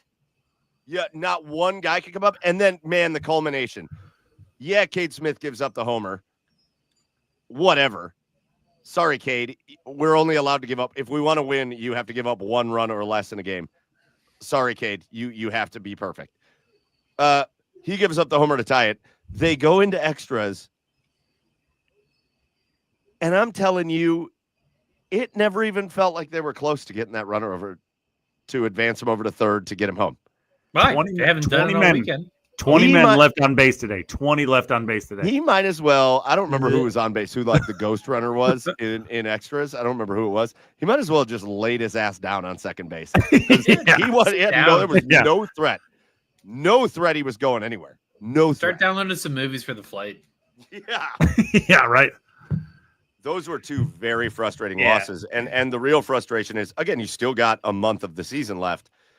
But now you're 4 games back in the wild card when you were just like a half game out. You're 4 games back in the wild card. It really felt like you were going to get back in this division chase, especially with 6 games left against Detroit. But like, if you really want the opportunity to catch Detroit in the division, you got to go into those last 6 games, like 2 games back. Right. You can't go in 5 games back and expect to catch them. And I don't know, man. I don't know. This was just a really tough week. Nothing good happened except for Parker Messick. You know, the saving grace in any hopes of playoffs is, I think, the division's out of the picture, which in my opinion, that's what you had to win in order to make the playoffs. That was your only guaranteed shot, and that's got squandered. you have some matchups where the Yankees are playing the Red Sox. If those guys can sweep out one of them, that's a weird scenario we go in, but the odds are just getting slimmer and slimmer, and that's really unfortunate. I think the game that pisses me off more is the Tanner Bybee game, though. As much as I wanted to see the win today, the fact that your team was actively trying to put up runs, and then it's just immediately squandered. Like, that is demoralizing from an offensive perspective. And it's just, I was looking up some Bybee stats, and there's an article at the bottom from July 12th that said Tanner Bybee vows to make the second half way better than the first half. And it's just like, well, you didn't. It's just, he's not great at vows. For a playoff run, we needed him to be better this entire second half, and he hasn't been good any part of the second half. I don't know if he's married, but that's a red flag to the future, Mrs. Bybee. Yes. Pay attention, ladies. I know many of you are watching this. Tanner Bybee has 4 starts this season where no runs have been given up. 4. Yep. What's the last one? May, April. Yeah. May 22nd. Holy shit. May 22nd was the last time he gave up no runs against the Tigers. He's only done it 3 other times. April 11th against the Royals. Oh, no, sorry. He's only done it 2 other times. And then March 30th against the Royals. So the Royals twice and Detroit. That's it. Every other game he's given up a run. I guess it's the most frustrating. Like, I know everybody's going to point because, everybody's going to point to the contract that they just gave him. And I guess that's where the frustration and the risk comes in with this organization, right? Because you're going to have to, this is the time you try to extend these type of guys, right? When it looks like they're about to reach their potential. And this one just failed. Well, at least this, I wouldn't say it failed. Yeah. But it backfired on him this year. Listen, Tanner Bybee does have a couple years of a track record of being a really good pitcher. And this year he just hasn't. And I don't know what the change is. I don't know what the difference is. I really felt like he connected with Stephen Vogt. You remember that point last year, I think it was earlier in the year, where Bybee was kind of struggling and Vogt went out to the mound and like kind of got in his face, but like in like a pump up kind of way. He wasn't like mad. Yeah. He was like, you're going to finish this. Yeah. Like this, you're getting out of this inning. You're going to finish this. And it felt like they connected because he did get out of it. And you could just it's like it springboarded his whole season forward. Right. And now with Bybee sucking it up, and now the other thing that's been devastating lately, Slade Ciccone's been horrible. Terrible. Real bad. Terrible. Like horrible. Like he has regressed an outrageous amount. Slade Ciccone now is just getting lit up by every team that faces him. They just, I don't know, man. The pitching staff, I don't know what is like outside of the Gavin Williams. I love Parker Messick. He might be the best pitcher on the team at this point. And then I want to just get mad again at Emmanuel Clase and Luis Ortiz. You sons of bitches. You couldn't have not done that. You couldn't have not. Yeah. Like, what you don't see is like, every time you watch a game, you expect a guy to be out there professional and doing the most and like performing to the best visibility. There's a lot of bullshit going on in that pitching staff and a lot of very heavy feelings, I'd imagine, things to deal with the Class A and Ortiz stuff. And that could absolutely be a factor in some of the performances we've seen. I also I don't think Tanner Bybee is a lost cause, but I don't think at any point in the season he's going to be able to turn it around. Like this is, to me, like an off-season problem that it's just in the motions of the season are just it's too far gone right now. And that's fine. So I'll give him the grace on that side, but like he has to be better next season. They're entering. So here's the thing. They're still only 4 games out of the wild card, but they have let Kansas City pass them. So Kansas City is now a game better than the Guardians. They're 10.5 games out of the division. So Kansas City's 8-2 in their last 10. Detroit is 8-2 in their last 10. Guardians are 3-7 in their last 10. All bad things. And the Guardians are on this stretch right now where they're playing a bunch of teams with similar records. It's not been a good year for the Texas Rangers, but they've got a similar record to the Guardians. That's where they go next. It's not been a great year for the Tampa Bay Rays, but they've got a similar record to the Cleveland Guardians. That's who they play at home after the Rangers. And then they've got a tough test as the Seattle Mariners come to town. And we know how that series went. Thank God Joe won't be going to any of those games. Jeez. Thank God. But if they lose them all, it wasn't my fault, damn it. Yeah, but if they win one, then it was all your fault. Yes, everything. That is true. One win for the Guardians in that series, and the Seattle series is all my fault. It's, what's weird is we're going to get to the end of this Guardian season, and it's very, very unlikely that they make any kind of postseason berth, but maybe they can. Who knows? But we're going to get to the end of this year, and I don't know what we learned. Nothing. About anything. Nothing. We learned that the team didn't invest in a go-forward strategy when you win the ALCS. Yeah, like they do every time they do that. I mean, it's like it's status quo with this team. It's just going to be will lightning strike or won't it? And it sort of did this year, but then the storm turned into a drizzle. I know, like guys. I know it. It always boils down to payroll and all that. But like, is there any excuse? Even if they were like a third place team last year in the division, is there any good excuse that you can think of that they have a payroll that's lower than a payroll they had 25 years ago? No. Like, is that okay? Am I missing something? No. I just what am I missing? What am I missing? Because every time you bring up payroll and stuff, people just immediately jump in and they're like, well, what do you want them to do? And I'm like, fucking spend more money. Yeah. What? I don't want them to be like the Dodgers, but like, don't be like the 2005 Guardians. We just have to accept that we have the same payroll as they did. We have a lower payroll than they did in 2002. That we just have to accept that. Yeah, this is the way they do business. It's just the way they actively choose to do business. The problem is they've been successful doing it. That's the issue. Right. That's the problem. They've played really good baseball with this, because this is not a new thing. This has been the past 10 years, and we've made the playoffs a ton, which I think we're all grateful for. But we've had this conversation many times before is, we're not getting close and we're not winning that championship. And it's just not going to happen with how this team is set up to operate. Yeah, their flaws get masked by I mean, and the more and more they do this, I think I've said this in a TikTok video before, but the more and more they do this type of stuff, the more and more they just don't go after it. The more and more it looks like all of those division titles that like Tito won, it just looks like they took advantage of a weak division. They had a chance. They had a chance to be able to be dominant, like just a not even, I don't know if you call it a dynasty, but just to dominate this division for years and years and years. But no, they just decided to just keep it the same.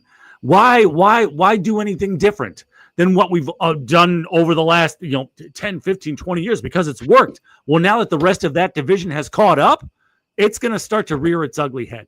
And it has this year. It has. So what will they do? It's probably going to be the same thing. But something needs to change with this organization. I just don't. I don't know why so many people are so quick to rush in and be like, yeah, but look at all the regular season games they win. Like, Joe, I think you and I. Why? Because the record matters, or doesn't matter? The record does matter, but like, but go on, make your point. You're about to make. I just say, like, they're winning games in spite of things. They're not winning games because of things. They're winning games in spite of things. It's like, hey, we've put our own. That's the hardest thing about being a Cleveland Guardians fan. The hardest thing about being a Cleveland Guardians fan is that a lot of other teams out there, not all of them, there's plenty of teams that also don't spend money. I can't even imagine what life is like as a Pittsburgh fan. Holy shit. But the hardest thing about being a Cleveland Guardians fan is that before we can even think of the hurdles that are going to be put in our way by other teams, we have to clear the hurdles we put in our own way first. And then maybe we can clear the hurdles that are the other teams. That's how a typical Guardian season goes. We have to clear the hurdles that this ownership puts in front of this team, and they got to clear that first, and then we can worry about what the other teams are doing and how far we can go. And it's just, and again, this doesn't always have to come back to, because again, it's so hard to get a nuanced conversation with somebody. Remember that nobody's calling on them to spend $300 million on payroll. Right. Remember that nobody's calling them to outduel the Dodgers in like for a player contract or whatever. It's just like, can we keep up with St. Louis? There's Can good. we keep up? Yeah, dude, we are. There's good players out there. There's 4-year, $80 million players that this team could easily offer contracts to every year that are good players that can help this team, but they just refuse to do it. They refuse to do it. I just think it's outrageous. I think it's outrageous that you look back 25 years and the payroll is still the same. And I think there's people that defend it. There's people that defend it. You have a very interesting inflection point coming with baseball because there's conversations of expansion. The CBA's up in a couple of years. And, I think a lot of what we're seeing today is going to change drastically for better or for worse. And I think if the salary floor and cap get established with the new agreement, I think that is something that should hopefully help all the teams and help with expansion teams as well coming to the mix. If you do not get that salary cap and floor established and you expand, the gap, just like our economics and society, is just bigger and bigger. And like, it's going to be way, way worse than it is today. And you're not even going to be in contention as a team like Cleveland that spends the way they spend. And so this is a very interesting way that Cleveland has been able to be relevant in a time they're not spending money, and is going to be so drastically different in the next 3 to 4 years. And I'm very curious to see how that's going to shake out for us. I really do think, I really hope they are able to have that conversation. I know the top paid players in baseball are all adamantly against a salary cap, even though 90% of players in baseball should be for a salary cap and a salary floor, because it will raise the overall wages for players in baseball. So when you throw that floor in, the overall wages for players in baseball will go up. I looked that up. I looked up like leagues by just like kind of average wage, and the teams with the leagues with salary caps are doing better than baseball. Yeah. So I know the top earning players don't want it, but every other player should want it because it's going to bring their wages up. The problem here in Cleveland is our team's going to be the ones that fight against it because they don't want the salary floor. Right. Yep. Brutal. It's been a brutal week. It's got us all feeling salty about the Guardians. And again, we're going to go into next year not just having no idea. Are some of the young guys going to show up and play? Are some of the young guys not going to? What's the pitching staff even look like at this point? Are they going to develop? Are they not going to develop? Well, we learned. All right. So we learned a couple of things. One, Santana, thank you for so many good years of service. Goodbye. Appreciate it. Bye. Later. Hedges. Joke. Love you, Bye. Hedges. Hedges, love you. No joke. Go. See ya. Positive learnings of the season, I think. I think Bo Naylor has some really, really awesome and profound flashes. I think his defense has gotten a lot better. His offense has been a lot more consistent, and I'm very excited for him. I think Kwan has come a bit back down to earth, but I still think he's a staple in the offense. I think honestly, can I pause you there? Because I want to get to your other points. I think Kwan's been shitty. I know you say that. I just don't agree. He has been shitty. He's like since June 1st. Since June 1st, he's hitting like 220. He's been shitty. He's had shitty scenarios, but he's not shitty. No, Stephen Kwan's been shitty this year, and I think he would tell you he's been shitty. I think he would tell you he's been shitty, but he's not shitty. No, I don't think he is. I for think Kwan, 220 is shitty. I think Stephen Kwan will have a much I think his batting average is down to like 274 or something now, which that's a big drop. But I will be stunned if Stephen Kwan isn't back to being his normal self next year. I think he just had a shitty year. Other things, CJ Kfis, very excited for him to continue on the team and develop. Yes. That's fantastic. I think Gabriel Arias has been a phenomenal surprise this season, and like I hope he continues to stay our shortstop because like his arm is beautiful. His offense is really good at times too. I don't know where you put this guy, but Daniel Schneemann is a weird unicorn on this team where like he can be really, really good. Well, the issue, Joe, is you have too many guys like Daniel Schneemann. You've got Daniel Schneemann, and you've got Angel Martinez, and you've got Brian Rocchio, and you could throw Gabriel Arias into this mix. You can throw him in there, yeah. You've got these guys, and this is what I talked to you guys about weeks and weeks and weeks ago. You've got too many guys that are like they're good enough to do certain things. Like I like Angel Martinez a lot. I like Daniel Schneemann a lot. I like Gabriel Arias a good bit. But that's too many guys that should be like your second worst hitter in your lineup. And there's too many of them on this team. You should trade some of those guys. But you learned how good they are. But you should, like, that's a very good point, Mike. Like, we should be dealing some of those guys in the offseason because that's where you can refigure out what the fuck is going on with this pitching staff. And hopefully bring in some fresh blood and new talent to that. But those are great trade pieces that are probably really good team-friendly contracts, which we don't part with often, but like might make sense here. Gabe Arias only has 2 years of arbitration left. That's cool. Yeah. That's cool. Yeah. Last one, Manzardo. I think you've talked about this before, Mike. Like he needs to be every day. And it's wild that they're playing the matchup game with him. But when Santana's out of the picture, you can have Fry as maybe a backup catcher. No, Fry can go. Fry can go. He is in very much rehab state, and I don't think you can take anything you're looking at this season as like truth for what he is. Like he can't even throw. He can't even play a position right now. He can't play first base right now. So I'm giving him a little leeway on this, but all right. Manzardo, 4 or 5 slot every day, first baseman. But Joe, we're back again for next year, and I want to talk about one last thing. We're not going to go into the college football thing because we don't have time for that. But we're back to we're going to be right back next year to where we were this year, which is, well, if that guy just steps it up and that guy just steps it up, some of these guys got to step it up though. This year, I'm not saying Manzardo needs to step it up. No. He needs to be on the field more. No. I'm talking about as the team in general. No, Kyle Manzardo needs to play every day. Yeah. No, he needs to be in the lineup every day. Sometimes in the field, sometimes DH, whatever, but he needs to play every day. 100%. But again, we're going to go into next year going, okay, who's going to step up? Is CJ Kfis your full-time right fielder? Yeah. Or is he going to move into first base? No. Is he going to kind of platoon his way around? No. Are we done with It's John probably Kenzie going to Noel? be the platoon. Yes. Are we done? Well, why? Yes, though. Like the one guy in your system outside of Chase DeLauder, who, again, are they going to let him just join the team from the beginning of the year and see what he can do until he gets hurt? Because I'd rather do that.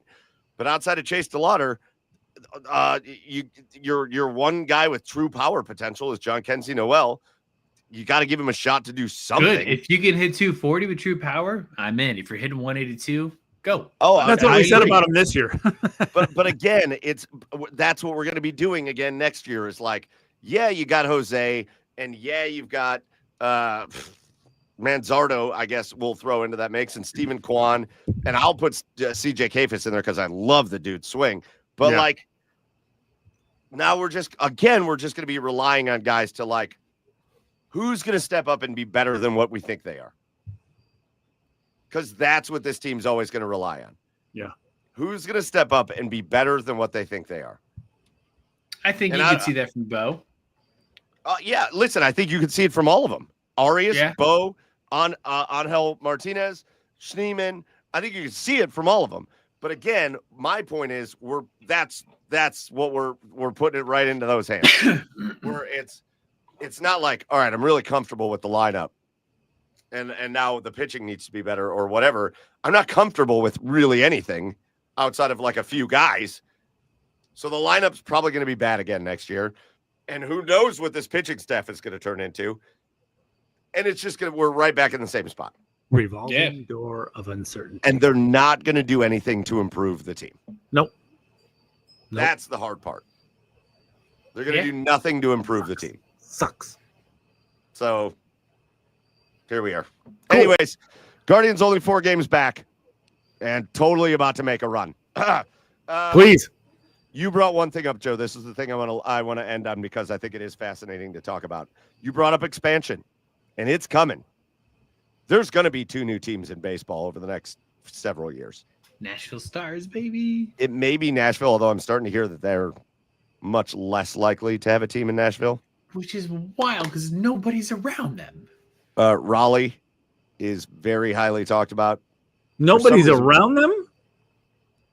For some reason, Portland. It seems like the one city that probably is definitely getting a team is Salt Lake City. Wonder what that AAA team's going to move to.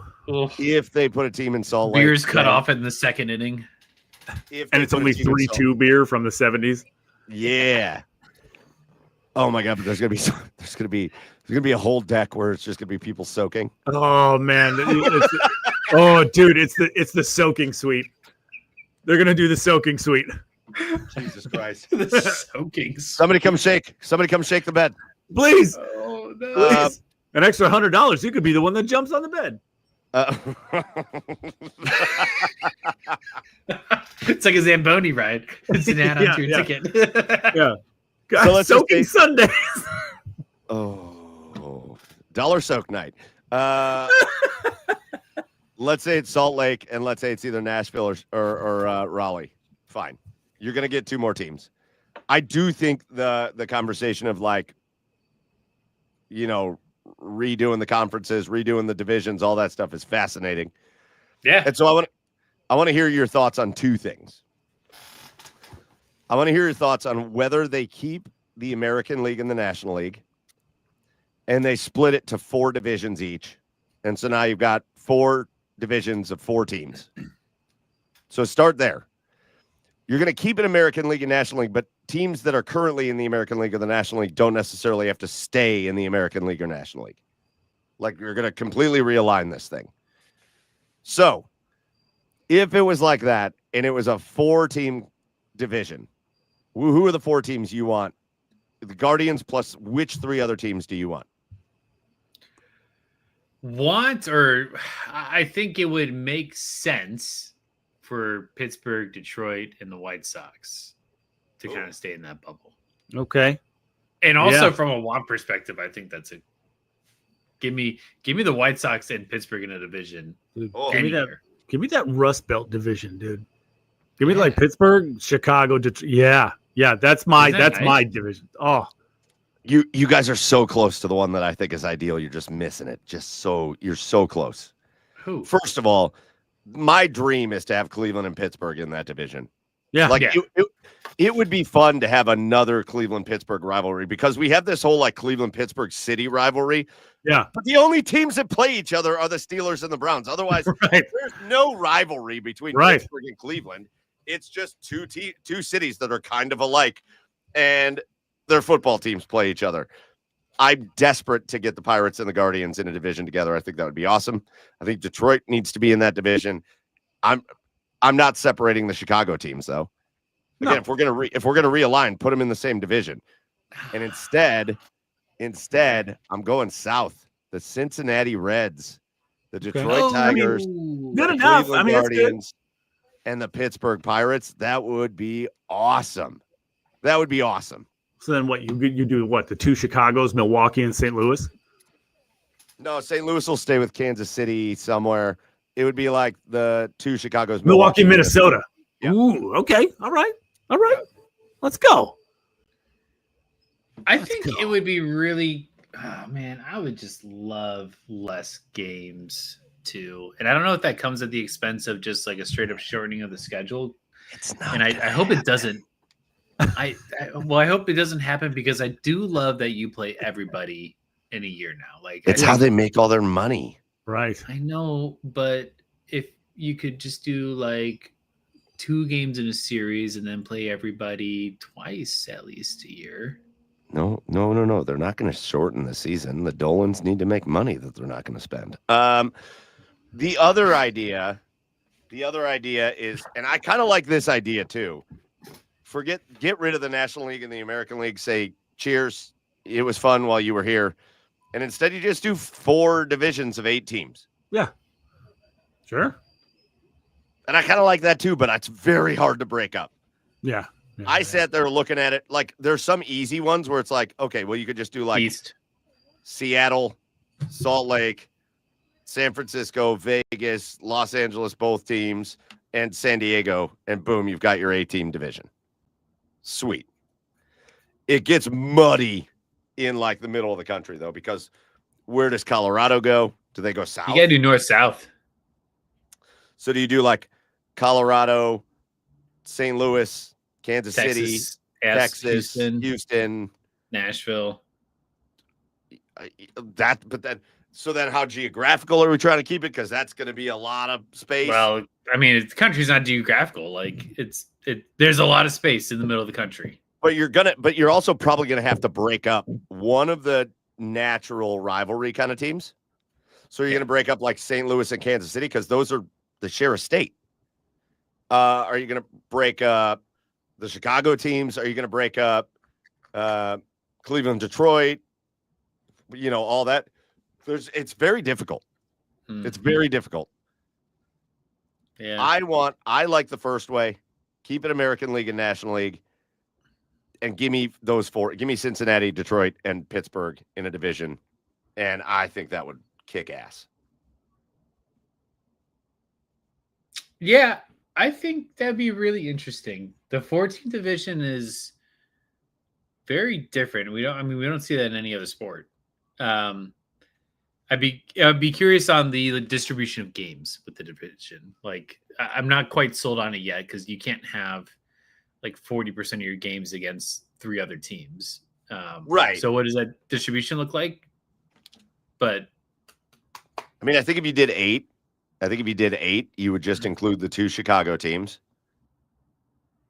Along with Detroit, Pittsburgh, Cincinnati, the 2 Chicago teams, Milwaukee and Minnesota. Yeah. And just roll with that being an 8-team division. Yeah. I would like that. That would still That'd keep be Kansas City and St. Louis together. And then you'd have an Eastern Seaboard Colorado, division. Texas, Houston. I don't know. You'd have Tampa, Miami, Nashville, Tampa, Miami, Atlanta, like that. Atlanta, DC. New But York, then you're New going to York. split up Atlanta and like the Mets, and that's long-standing rivalries there too. I don't know. Yeah, I don't know. It's Put in interesting. It's an ChatGPT interesting now. conversation. Nav AI figured it out. They'll come up with something. Yeah, ask ChatGPT. They'll tell you. All right, 10:47. We got to get out of here, boys. Before we get out of here, let's do our cheers of the week, where we just do exactly what the opposite of what we did with our asshole of the week, and we call somebody out for being awesome, somebody out for being great, somebody who deserves a cheers. I'll lead us off with this one because I went last on the last one.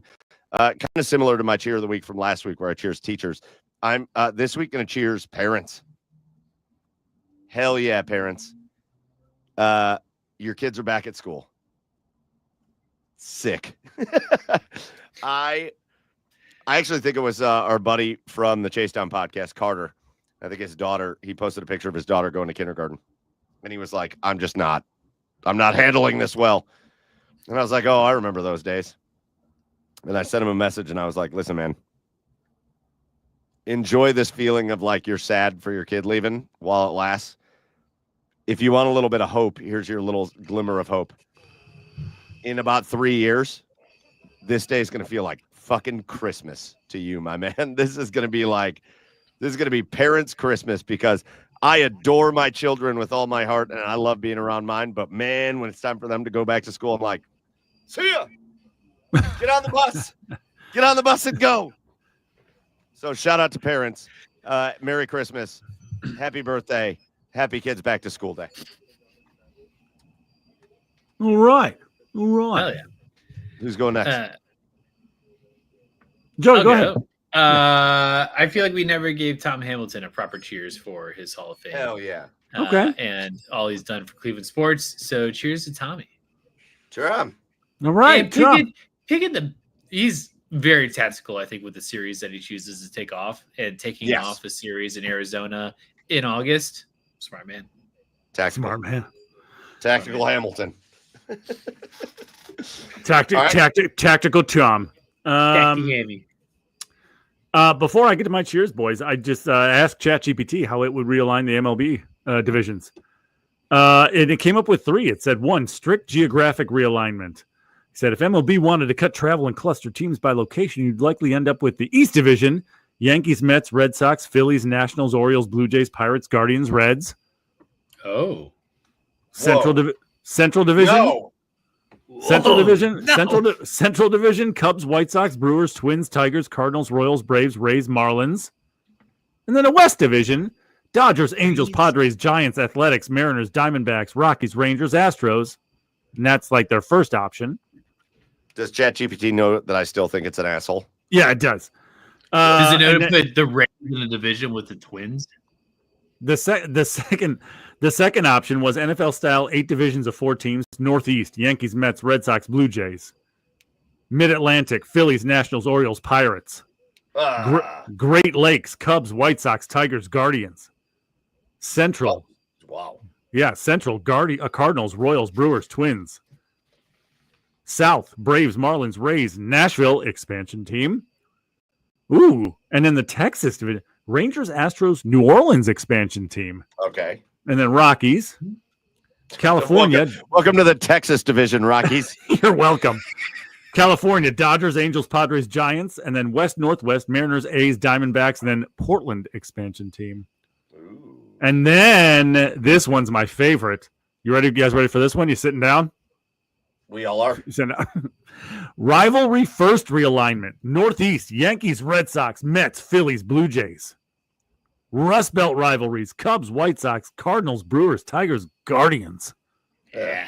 South and Florida rivalries: Braves, Marlins, Rays, Nationals, Orioles; West Coast: Dodgers, Giants, Padres, Angels, Mariners; Texas: Astros, Rangers, Diamondbacks, Rockies, Royals; and then the Midwest and the Plains: Twins, Pirates, Reds, and then maybe future expansion teams. So that's what ChatGPT said. Anyway, my cheers.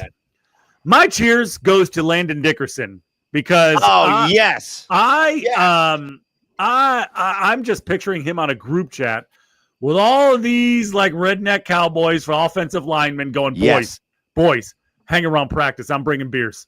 Yes. And sure enough, here comes Landon Dickerson with a cooler full of beers after practice, and him, Wyatt Teller, Joe Batonio, and just whoever else was just sitting around drinking some beers after practice. Not a big deal. Just hanging out. It's like they might as well have been around like a bonfire, right? Just having beers. That's right. Just having beers with the boys. Cheers to having beers with the boys. Here's the boys. That one especially. Secondary cheers goes to Wyatt Teller, because I don't know if you saw the clip of Carly posted at the Morgan Wallen concert, and Wyatt just completely ripping off the top of a Miller Lite can with his mouth. Yes. He bit down on the tab and just went just ripped off the complete top of the Miller Lite can. I synced it. Yeah, I synced it. Yeah. Listen, I'm gonna just show it here because it's great. Oh, did I lose it? Did you? No, it's gone. It's loading. There you go. No, I want this one. Cracks open a beer. Well, you're just seeing the small version, but like, yes. Let's go. This picture of the Browns offensive lineman and the Eagles offensive lineman just cracking beers after a hard practice. Hell yes. Hell yes. Yeah. That's a vibe. All right, boys. That's going to do it for episode 277 of the Garage Beers podcast. We went a little longer, but we had a great time. We talked a lot of Browns. We talked a lot of Guardians, but there was a lot of both to talk about, and there's still going to be a lot of both to talk about as we move forward. But we also are going to have Ohio State football to talk about. We are going to have, again, before you know it, I mean, we're already getting to September, so blink, and we're going to be talking hockey, basketball, everything we are getting into. Finally, it's been a pretty good summer because there's been enough to talk about. But we are finally about to enter into just one of the best sports times of the whole year, the fall, when we get towards the playoffs in baseball, the start of basketball, the start of hockey, college football, NFL. It is one of the best times of the year, and we are approaching it, and we are going to do big things all throughout it, and we hope you'll join us all throughout every week. here at 9 p.m. Wednesday nights on the OBR streaming network. Big thank you to the OBR for hosting us, the best, oldest, largest Browns independent site in all of Cleveland. Make sure you get over to the OBR.com and hit subscribe. And make sure whether you're watching us on YouTube, Twitch, wherever tonight, you hit subscribe, you hit like. We appreciate that. Big shout out to everybody that joined us. The comments were really good tonight. Lots of great stuff about the Browns, the Guardians, and then just kind of us and how stupid we are. We appreciate everybody that joined us live. And remember, if you didn't join us live, shout out to you if you're catching us later on demand on YouTube, Twitch, Apple, Spotify, anywhere you get your podcast. Again, we appreciate you supporting us, and we appreciate you hanging out with us every week. That's going to do it for episode 277. For Joey out in Nashville, or I'm sorry, out in Seattle. God, Nash, I got so used to Nashville. Whoa. For Joey out in Seattle, for Chad on the east side of Cleveland, I am Michael Keefe. Go follow our show at The Garage Beers on all the socials. And until next week for episode 278, cheers, everybody.